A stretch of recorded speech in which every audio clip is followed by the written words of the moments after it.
Hello guys, अगर आप इस channel पर नए हो तो प्लीज़ इस चैनल को सब्सक्राइब करें और नोटिफिकेशन बेल को भी प्रेस करें।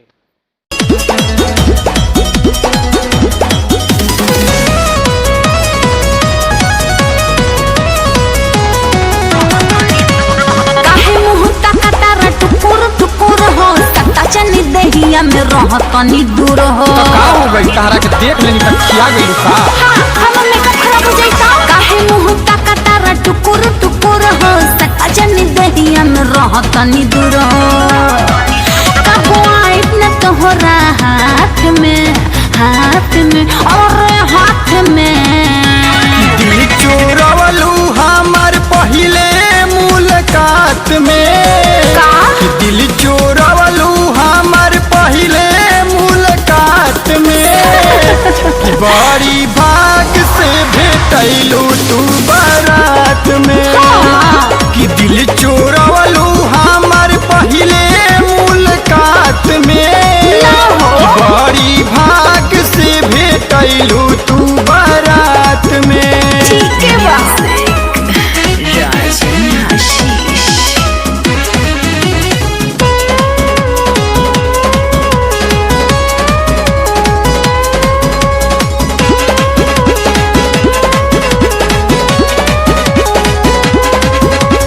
दोसरा के हई हम माल हो जनी लौर टपकावा भूखे न दे में कोनो कमी हो एक बिया जमावा। देखो हमर मन के तू ही पसंद बड़ वैसे मत करो।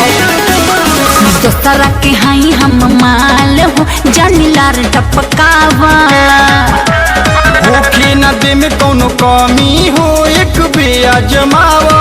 ए सुना हम फसब न तोहरा बात में हाँ बात में बुझला। चोरवलू हमार पहिले मुलाकात में दिल चोरवलू हमार पहिले मुलाकात में बड़ी भाग से भेटैलू तू बारात में कि दिल चोरवलू हमार पहिले मुलाकात में बड़ी भाग से भेटैलू तू बारात में।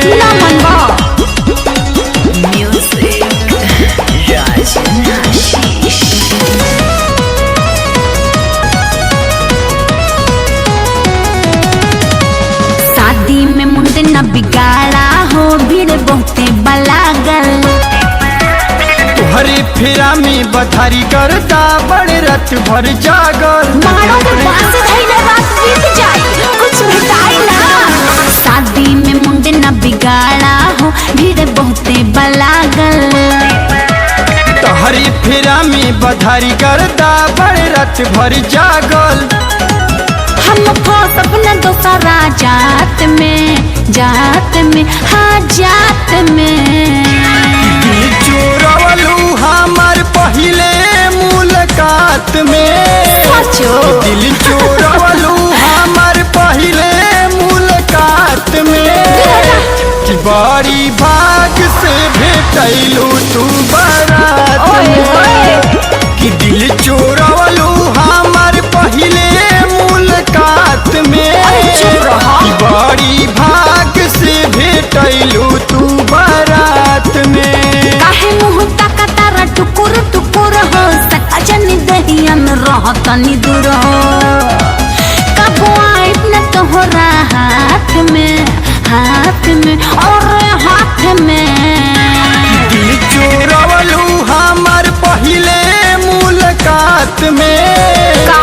दिल चोरवलू हमार पहिले मुलाकात में कि बड़ी भाग से भेटैलू तू बारात में कि दिल चोरवलू हमार पहिले मुलाकात में बड़ी भाग से भेटैलू तू बारात में।